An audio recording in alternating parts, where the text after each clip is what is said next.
Hello my dear students, मैं S Srivastava Sardar Singh convent inter college से।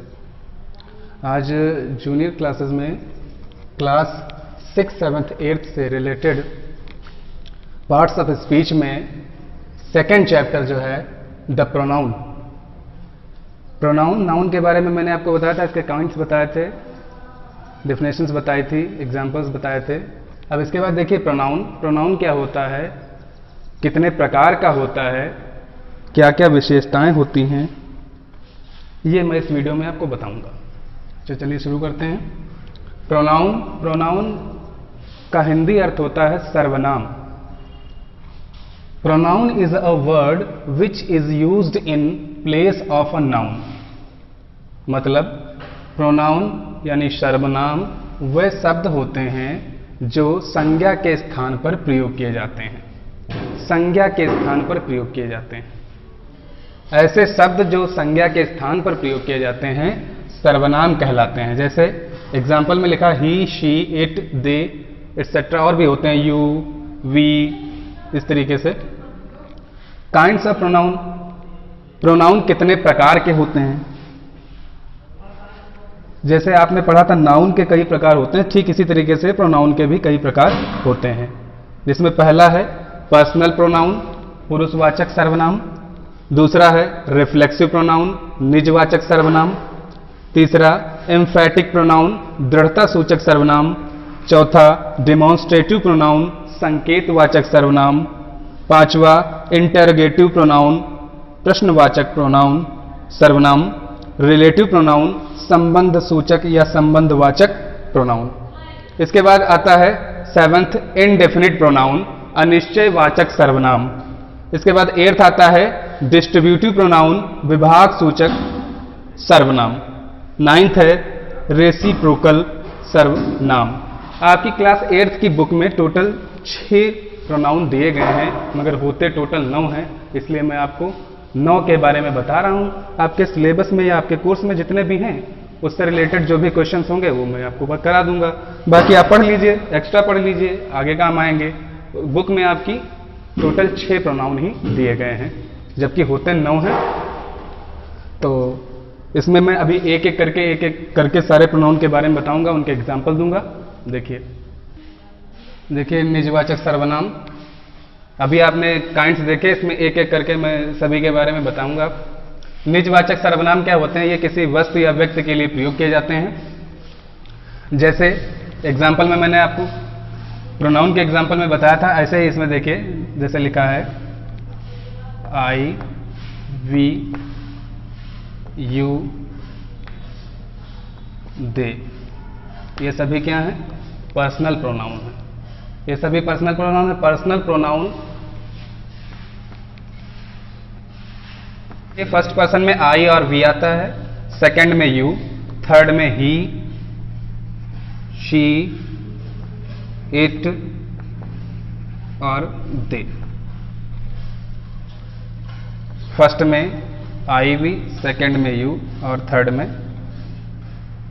अब देखिए इनके केस होते हैं।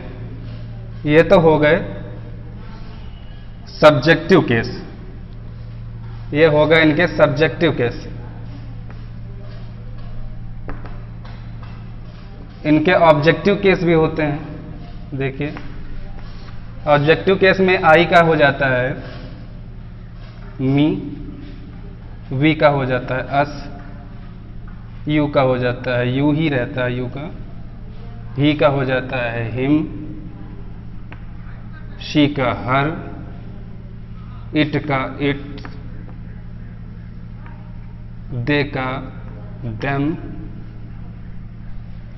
इसी तरीके से होता है पजेसिव केस। ये आपको प्रोनाउन टेबल मिल जाएगी बुक में, वहां से देख लीजिएगा। पजेसिव केस में इसका हो जाता है माई, इसका हो जाता है अवर, यू का हो जाता है योर, हिम का हो जाता है हिज, हर का हर्ष, इट का इट्स का इट्स ही रहता है, और देम का हो जाता है देयर। ये होते हैं पजेसिव केस। बोलने के लिए या लिखने के लिए अलग अलग केस होते हैं प्रोनाउन के। सब्जेक्ट की जगह पर जब प्रोनाउन को रखा जाता है तो उनके सब्जेक्टिव केस को रखा जाता है। जब ऑब्जेक्ट की जगह पर रखा जाता है तो उनके ऑब्जेक्टिव केस को रखा जाता है। और जब जहां पर अधिकार दर्शाया जाता है वहां पर इनके पॉजेसिव केस को रखा जाता है। इसलिए ये 3 केस बनाए गए हैं। पहली चीज तो प्रोनाउन 3 पर्सन में डिवाइड है और फिर उसके 3 केस होते हैं, सब्जेक्टिव, ऑब्जेक्टिव और पॉजेसिव। इन तीनों की जानकारी होना हमें जरूरी है क्योंकि अलग अलग केसेस में अलग अलग प्रोनाउन का यूज किया जाता है। मेनली प्रोनाउन यही है, 3 पर्सन में डिवाइड है मगर इनके ये अलग अलग रूप हैं। तो आई का क्या हो जाता है, मी हो जाता है ऑब्जेक्टिव केस और पॉजेसिव माई। वी का अस हो जाता है ऑब्जेक्टिव केस और पॉजेसिव केस अवर। इसी तरीके से यू का ऑब्जेक्टिव केस यू होता है और पॉजेसिव केस योर होता है। ही का हिम और हिज, शी का हर और हर्स, इट का इट्स और इट्स, दे का देम और देयर। इस तरीके से जहां पर जिनकी जरूरत होती है वहां पर उनको रखा जाता है। देखिए reflexive pronoun second. Reflexive pronoun क्या होते हैं? रिफ्लेक्सिव प्रोनाउन पर्सनल प्रोनाउन की ऑब्जेक्टिव केस में सेल्फ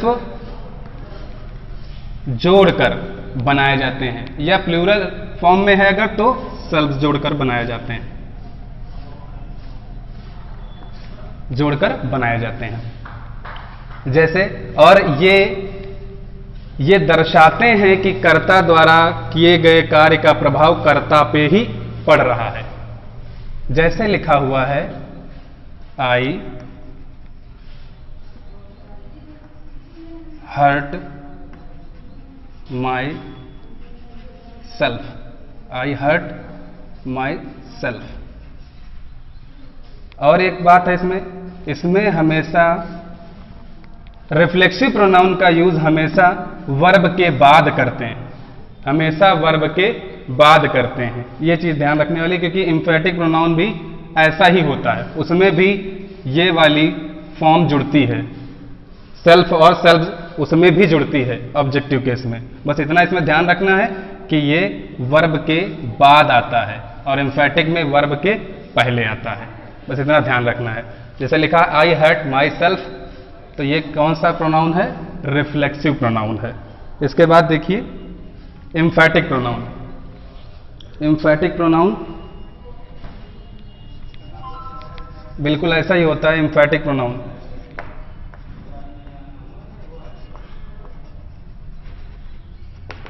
एम्फेटिक प्रोनाउन दृढ़ता सूचक सर्वनाम। अब देखिए जैसे लिखा आई हर्ट माई सेल्फ, अगर इसको लिख दें आई माई सेल्फ हर्ट, तो ये हो जाएगा एम्फेटिक प्रोनाउन। इसमें वर्ब से ठीक पहले आया है। तो इसमें देखा आपने जैसे यहां पर माई सेल्फ आता है तो ये थोड़ा सा सेंटेंस इनकम्प्लीट सा लग रहा है, तो इसमें जोड़ देते हैं ऑब्जेक्ट। एक ऑब्जेक्ट जोड़ने पे ये सेंटेंस थोड़ा कंप्लीट सा लगने लगता है।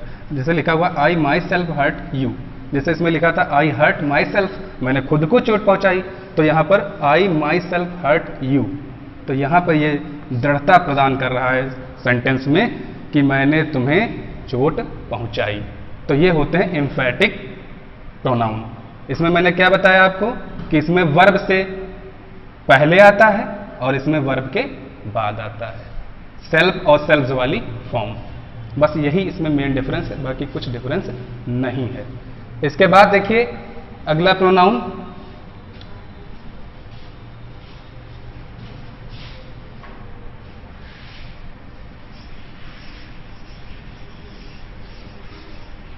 अब मैंने जो लिखा था वो मुझे सीरियल तो याद नहीं है, जिस भी सीरियल से आता जाए देखते जाइए।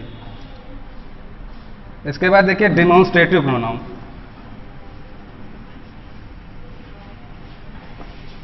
Demonstrative pronoun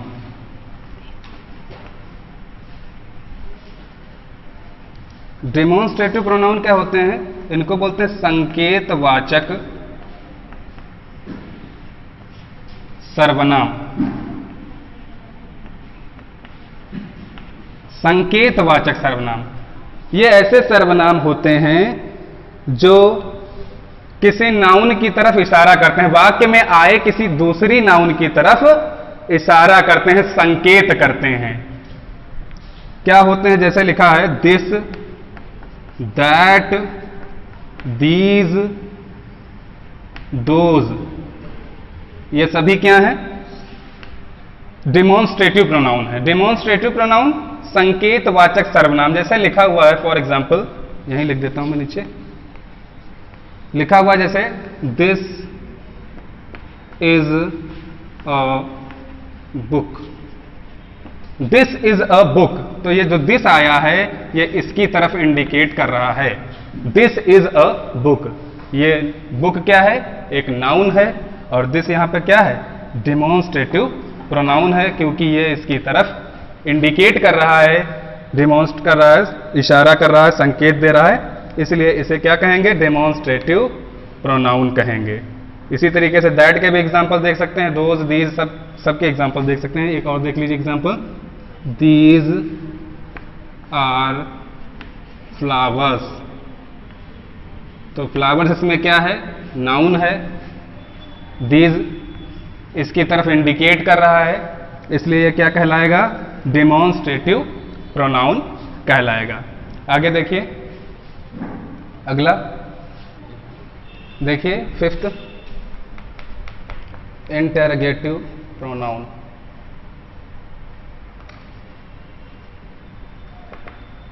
interrogative pronoun, interrogative pronoun प्रश्न सूचक या प्रश्नवाचक सर्वनाम। ऐसे सर्वनाम जो प्रश्न, जिनको पढ़ के लगता है वाक्य में जब आ जाते हैं तो वो प्रश्न सूचक वाक्य हो जाता है।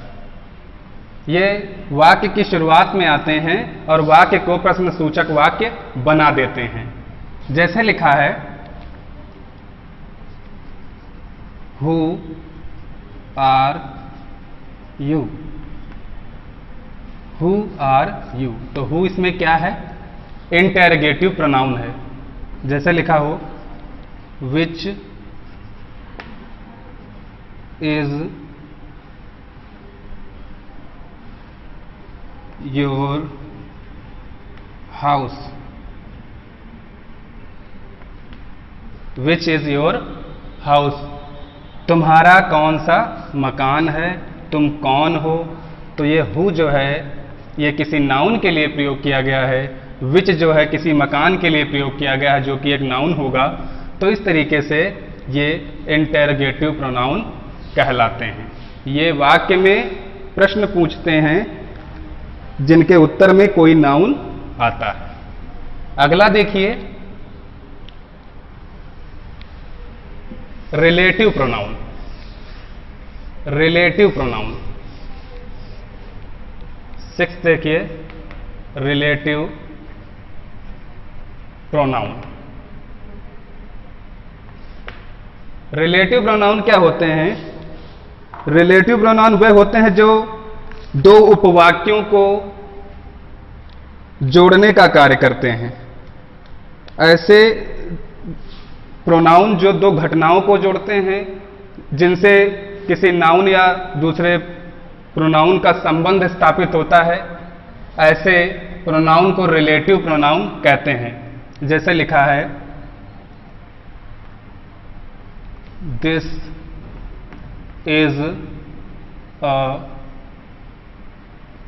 Is the book which I bought. देखिए इसमें दो सेंटेंस हैं, एक तो this is the book which I bought, तो इन दोनों सेंटेंसेस को विच से जोड़ने का कार्य किया गया है, इसलिए ये रिलेटिव प्रोनाउन है। ऐसे शब्द, ऐसे प्रोनाउन आपको अगर इंटरोगेटिव सेंटेंस में मिलते हैं तो वो इंटरोगेटिव प्रोनाउन कहलाते हैं। और यहां पर ये दो सेंटेंस को या दो उपवाक्यों को जोड़ने का जहां पर काम करते हैं, वहां पर इन्हें रिलेटिव प्रोनाउन कहा जाता है। वर्ड वही है, जैसे हु लिखा होगा विच लिखा होगा, whom लिखा होगा, whose लिखा होगा, इस तरीके के वर्ड आपको इसमें भी मिलेंगे। बस इसमें ये शब्द जो होंगे ये दो वाक्यों क्या उपवाक्यों को जोड़ने का कार्य करेंगे। जैसे लिखा है दिस इज द बुक, ये वह किताब है, विच जिसे आई बॉट मैंने खरीदा था, या मैंने जिसे खरीदा, ये वो किताब है जिसे मैंने खरीदा। तो दो सेंटेंस हैं, पहला sentence this is the book और दूसरा है आई बॉट। इन दोनों को जोड़ने का काम कर रहा है विच, दोनों के बीच में संबंध स्थापित कर रहा है विच, इसलिए इसे रिलेटिव प्रोनाउन कहेंगे। आगे देखिए, अगला देखिए, सेवंथ इनडेफिनिट प्रोनाउन।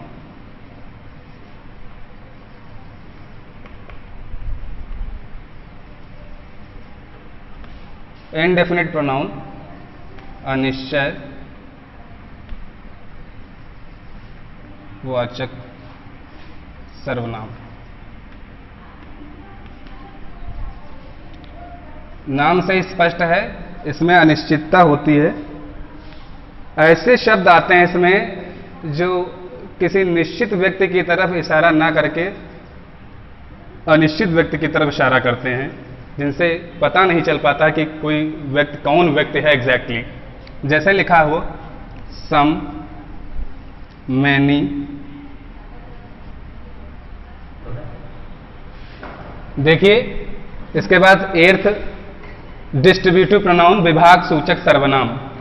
ये व्यक्तियों को अलग अलग दर्शाते हैं। वाक्य में आए हुए नाउन जिसके लिए प्रोनाउन का यूज किया जाता है, उनको अलग अलग करने के लिए, अलग अलग दर्शाने के लिए इनका प्रयोग किया जाता है। जैसे एग्जाम्पल में ईच, नाइदर, आइदर, नन। जैसे एग्जाम्पल लिखा है आई लाइक्ड ईच पेन, मुझे सारे पेन, ईच पेन मतलब बहुत सारे पेन हैं, मुझे सभी पेन पसंद हैं, मगर अलग अलग करके इसमें दर्शाया गया है। ईच मीन्स प्रत्येक, प्रत्येक पेन मुझे पसंद था कह सकते हैं। जैसे लिखा यू टेक आइदर चेयर, मतलब आप किसी भी चेयर पर बैठ सकते हैं। कैन लगा दीजिए तो सेंटेंस थोड़ा अच्छा सही रहेगा। आप किसी भी चेयर पर बैठ सकते हैं।